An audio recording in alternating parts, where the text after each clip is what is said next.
by 2 যদি কেন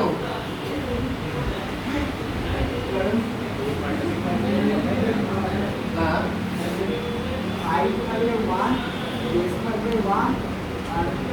তাই নিজে ডিসাইড করে বাহ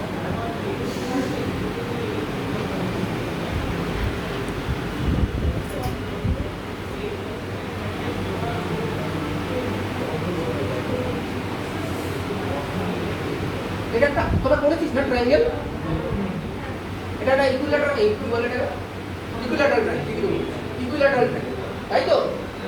সো ইকুইল্যাটারাল ট্রায়াঙ্গেলে যদি আমি একটা মিডিয়ান কাটি যেটা এটাকে আর এটাকে একই ভাগে ভাগ করে দেব তাহলে এটা x এটাও x ঠিক এটা কত 2x একই না এটা 2x এত তার কোনো আপত্তি না উচিত না লিখবে এটা হয়ে গেছে কাজ হয়ে গেছে sin 30 মানে এটা তো sin 30 মানে এটা তো এটার অপোজিট একটা হাইট হবে তো হাইট কত আছে হাইপোটেনাস কত আছে